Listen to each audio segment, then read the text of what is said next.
छिटो गर्न, तेरो हात चल्दैन। हुन्छ मालिक नि, बिहानैदेखि केही पनि खाएको छैन। एकछिन आराम गर्न पाउँछु कि? तँलाई भोक मात्र लाग्छ? खुरु खुरु काम गर।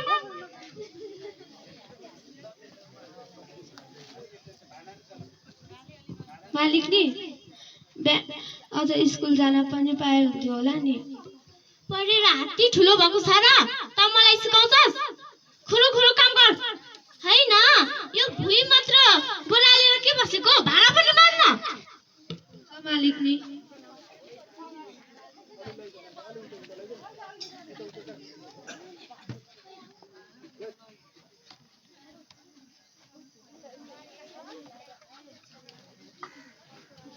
अलिक राम्ररी गर। काम चोर काहीँ नभएको।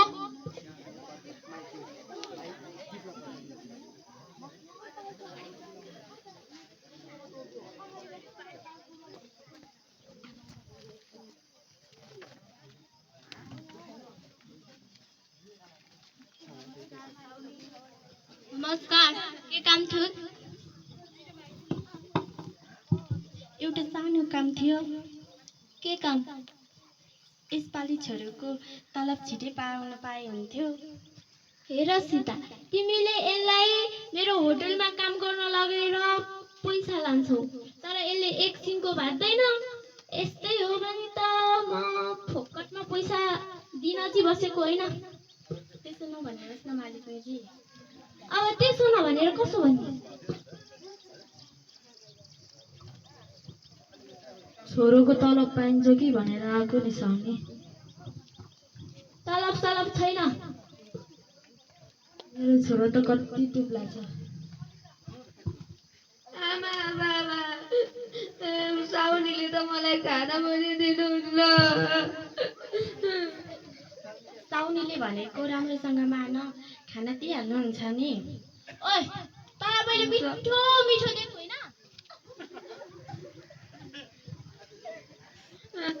अझ आफूले खाएको झुटो खाना पो दिनुहुन्छ बाबा। तिमीहरूले पठाएको भन्दा त अलिक मोटाको छ।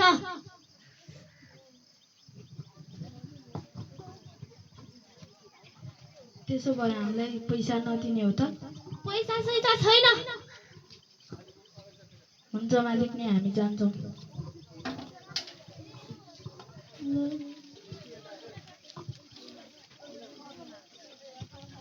ओहो, ऊ त हामीसँगै पढ्ने रमेश होइन? ऊ त यहाँ होटलमा काम पो गरिरहेको छ त। यो त सरासर बाल शोषण भएन र? यसलाई भिडियो गर न।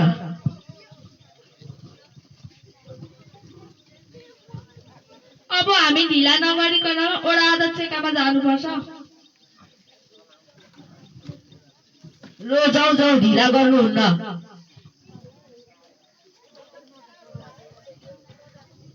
नमस्कार वडा अध्यक्षज्यू। नमस्कार नमस्कार, के कति कामले आउनुभयो? त्यहाँ हामीले होटलमा हामीसँगै पढ्ने रमेश काम गरिरहेको देखेको थियौँ। ए हो र? हो नि। हामीले भिडियो सहित ल्याएको छौँ कि, हेर्नुहोस् न।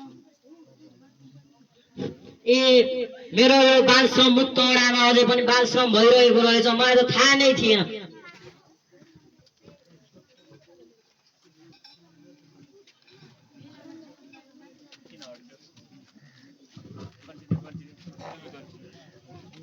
हो नि। ए, त्यसो भए म तुरुन्तै उहाँलाई फोन गरेर खबर गर्छु नि त। हुन्छ।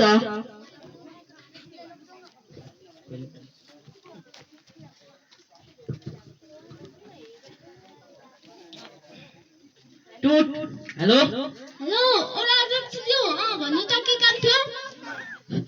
तपाईँ होटल साउनी एएस होटल साउनी भीममाया कार्की बोल्नु भा? हजुर हो। अनि तपाईँले त मेरो बाल श्रम मुक्त वडामा बाल श्रम गरिरहनु भएको रहेछ त। यो त सरासर अपराध भयो त। हैन, तपाईलाई यस्तो नचाहिने कुरा चाहिँ कसले भन्छ? यहाँ मसँग यही वडाका केही बाल समूहका नानीहरू भिडियो प्रमाण सहित आउनु भएको छ। धेरै ठुल्ठुलो कुरा नगर्नुहोस् है अध्यक्षज्यू। तपाईँ ठुल्ठुलो कुरा गर्नुहुन्छ, आफै बाल श्रम गर्नुहुन्छ, अनि त्यो बालकको भविष्य नि बर्बाद गर्नुहुन्छ, अनि त्यो बालकलाई छोड्नुभन्दा ठुल्ठुलो कुरा गर्नुहुन्छ तपाईँ। म पुलिसलाई खबर गरौँ कि तपाईँ छोड्नुहुन्छ? यसको बाउले खाएको ऋण तपाईँले तिर्नुहुन्छ र? ऋण र बालबालिकाको भविष्यसँग के मतलब? तपाईँ ठुल्ठुलो कुरा नगर्नुहोस्, नत्र म प्रहरीलाई फोन गरिदिन्छु। वाइया कुरा चाहिँ नगर्नु है।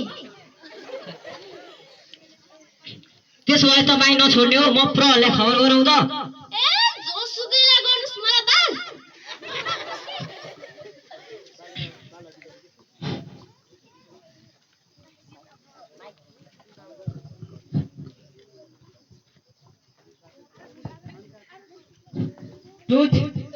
हेलो, तपाईँ बाल कल्याण अधिकारी प्रमुख बोल्नुभयो? हजुर हो। ए यहाँ हाम्रो वडामा बाल श्रम भइरहेको रहेछ, अनि यस बाल श्रम गर्ने र गराउनेलाई के कस्तो कारबाही हुन्छ र फोन गरेको नि। ए हो र अध्यक्षज्यू, हाम्रो वडामा बाल श्रम पो भइरहेको छ। यस्तो बालबालिकाको पहिलो अधिकार भनेको त शिक्षा र स्वतन्त्रता हो। शिक्षा र स्वतन्त्रता हो। बाल अधिकारको 39 धारामा यो संविधानमा यो उल्लेख गरिएको छ। अब हामी छिटो भन्दा छिटो पुलिस प्रशासनलाई लिएर त्यो बालकको उद्धार गर्न जानुपर्छ। हुन्छ, म तुरुन्तै पुलिसलाई खबर गर्छु, तपाईँ पनि आउनुहोस् न। हुन्छ, हस्।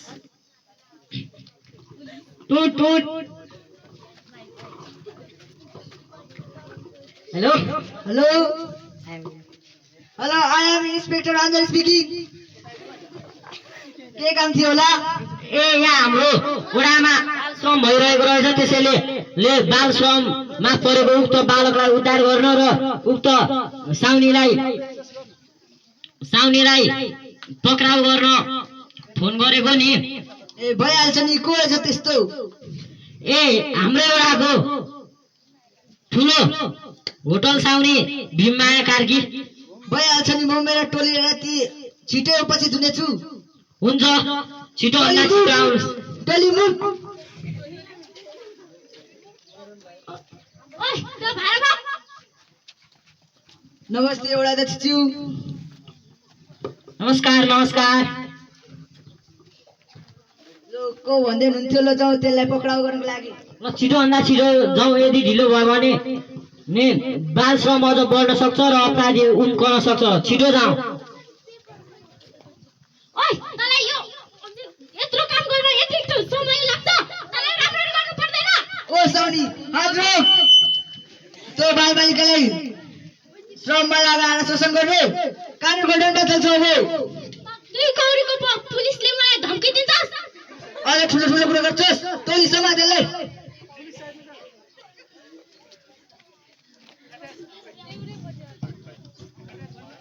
ओइ छोड मलाई।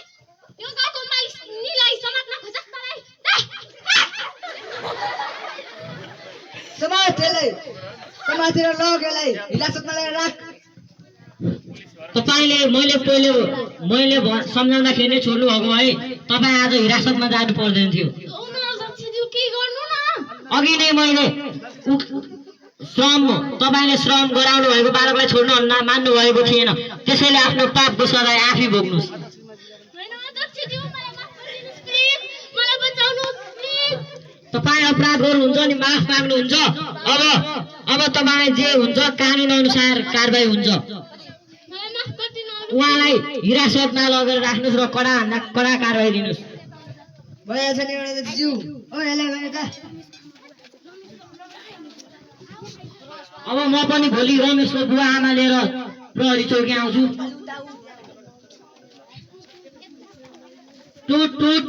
हेलो, तपाईँ रमेशको बुवा बोल्नुभएको?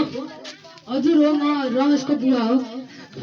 ए अनि तपाईँले त आफ्नो छोरालाई त्यही गाउँ नजिकैको होटलमा बाल श्रम गर्न राख्नु भएको रहेछ अरे।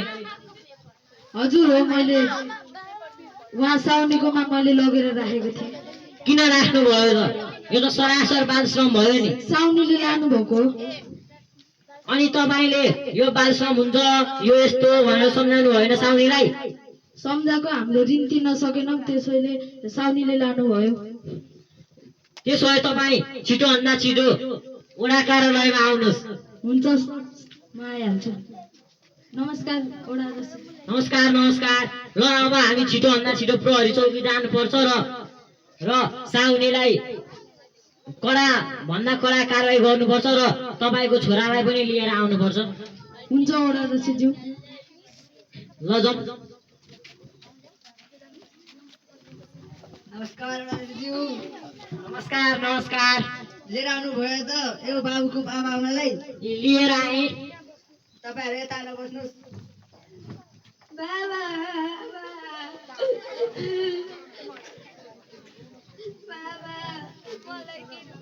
मलाई किन होटेलमा छोड्नु भएको?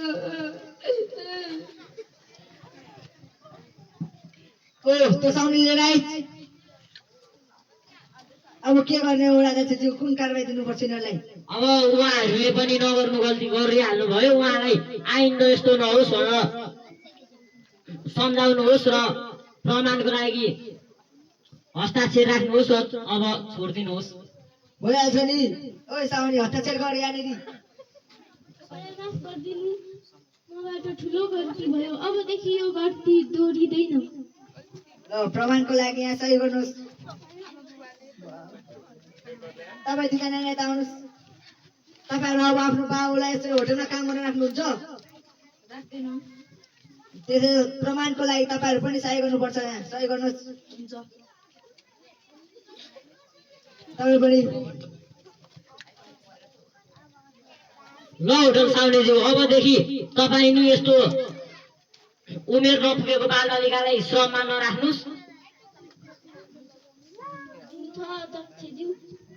अबदेखि फेरि यस्तो भयो भने तपाईँ छुट्नु हुँदैन। अनि तपाईँहरू पनि आफ्नो छोरालाई ऋण बढी भयो भन्दैमा श्रममा नलगाउनुहोस्। बरु तपाईँहरू पनि अलि गरिब हुनुहुँदो रहेछ। म उहाँलाई बालकलाई वडाको तर्फबाट छात्रवृत्ति दिएर आवश्यक सामग्रीहरू उपलब्ध गराएर उसलाई पढ्ने व्यवस्था मिलाउँछु। भोलिदेखि नै तपाईँ उसलाई स्कुल पढाउनु होला। हुन्छ वडा अध्यक्षज्यू, धन्यवाद हजुरलाई। ल हुन्छ।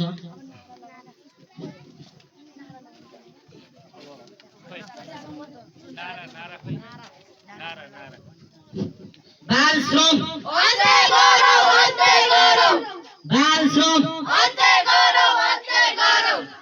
बाल श्रम मुक्त वडा निर्माण गरौँ। देशको भविष्य उज्जवल बनाऊ, उज्जवल बनाऊ। देशको भविष्य उज्जवल बनाऊ, उज्जवल बनाऊ। बालबालिकालाई विद्यालय पठाऊ, विद्यालय पठाऊ। बालबालिकालाई विद्यालय पठाऊ, विद्यालय पठाऊ।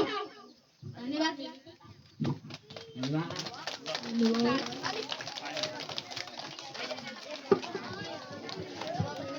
हाम्रो बाल श्रम, बाल हिंसा सम्बन्धीको सडक नाटक प्रस्तुत गरेर हाम्रो श्री सरस्वती माध्यमिक विद्यालयका विद्यार्थी भाइ बहिनीहरू गइसकेको छन्।